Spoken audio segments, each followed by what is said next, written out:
Hey basketball players, today we're going to be breaking down Kawhi Leonard's shooting form and what makes his shooting form just a bit different from other players in the NBA. And if you've got larger hands, for example like Kawhi Leonard, then this shooting form is specifically for you. Let's get down and let's check out Kawhi Leonard's basketball shooting form. Okay, so let's start with his base. His base is really good. So we've got 1 foot toe length in front of the other, which is fantastic. And then we look at his knees, and both of his knees are facing towards the basket. His hips are also squared towards the basket. Another thing that sets Kawhi Leonard apart is his eyes. His eyes are always focused on the rim when he is shooting the basketball. His shoulders are also square towards the basket. And then to make matters even better, his shoulders are in line with his knees, which are in line with his toes, when he is shooting the basketball.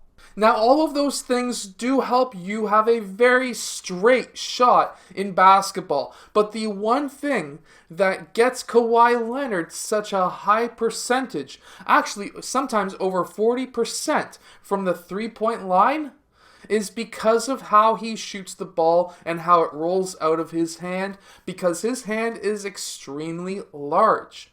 Let's break down that. So when Kawhi Leonard brings that shot up, it's a very fluid shot, which means there's only 2 motions. He brings it up, and then he releases the ball. Now, let's see when he releases the ball.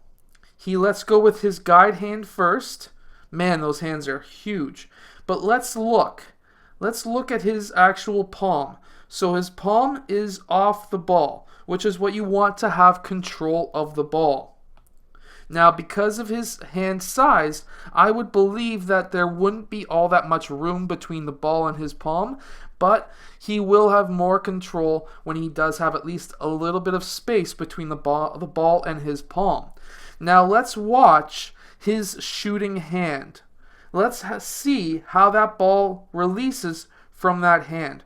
So from frame by frame, we can notice that his fingertips are not actually on the ball. They are a bit off. He's actually shooting with this part of his hand, not his actual fingertips. He's actually shooting from the first metatarsal. I don't know hands all that well. But that first section underneath the tip of his fingers, he's actually shooting from there. So if you've got an extra large hand like Kawhi Leonard, this might be a way for you to shoot the ball without it being like Shaq. Because, let's face it, Shaq's hands were massive and he couldn't shoot. Maybe he should have done this. Now, when it rolls off his hands, it still rolls off those fingertips, but when he's actually shooting that ball, it's that main part of his hand and then off of his fingertips, which is a bit differently than most guards in the league. Now, coming from the side angle, what we see here is he gets into his shooting pocket and then he brings it up. So he gets one and then he brings it up and then he releases that and then he shoots that ball. So it's one motion, brings it up. Now his arm is not a total 90 degrees. Now, in this highlight, his arms were not 90 degrees, but we do actually see him quite often shoot with a 90-degree arm when he needs to force his shot quickly, and this is something that you can do as well. And that's actually how I shoot the ball too, because I like to have a quick release. Now, when he releases that ball, we can see how his hands are really spread apart. Now, this is something that I tell every single player to do. You're going to have more control with the ball going left and right if your hands are wide. If your hands are narrow and stuck together, there's a higher chance of that ball rolling left and right off of your hand. So by having a wide base for his fingers, that's allowing him to have more control. Now with the ball moving up, we see that once again, and then he does flick off that middle finger last, which is why he has a straight shot. Now, let's try to find an angle with his elbow. Now when he shoots that ball with his elbow pretty well under that ball, look at that. That's almost pretty well underneath that ball. If that arm was just a bit more up, I could believe that he would have an even higher percentage of a shot. However, he was coming from that same left side, which means that he does need to compensate for his body movement in that direction by having that arm out this way. So this is still a great example on how he's able to compensate for his momentum of his body with his arm. Now when he goes up for his floater, this is what I tell a lot of players. When they're doing a floater, check out that elbow right underneath that basketball. That's going to give him a perfectly straight floater. Now he does put a little bit of rotation on that ball with the floater, which is what we want to see. And how he's able to get that rotation off of that floater is going off of those two, pointer and middle finger.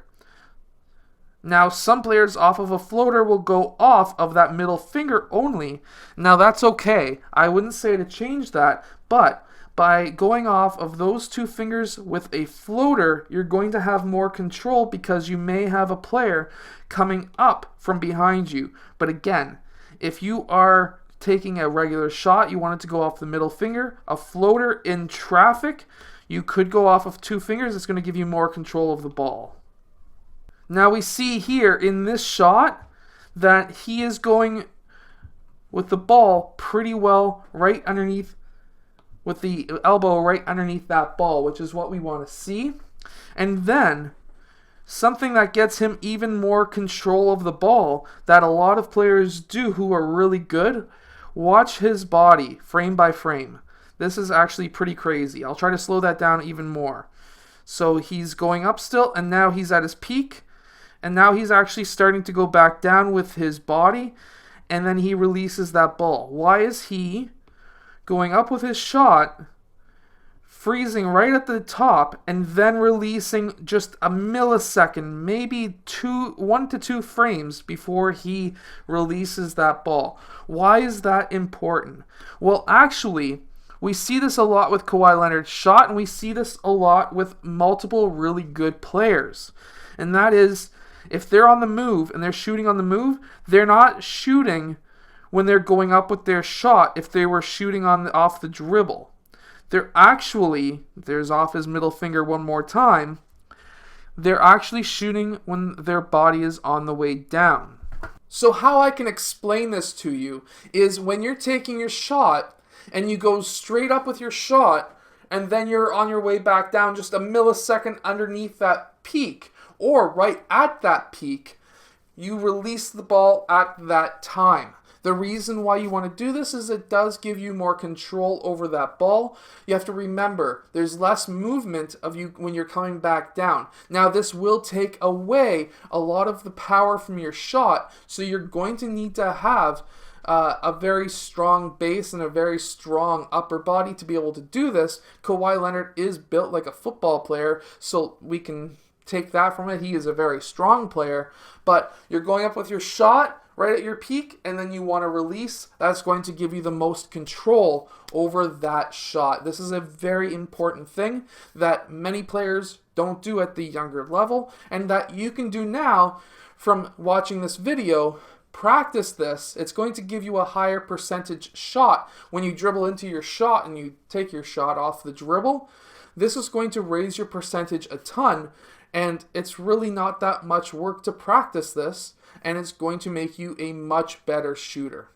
I hope that this video has helped you become a better shooter in basketball. If it has, hit that like button and subscribe, and I will see you guys again in our next video.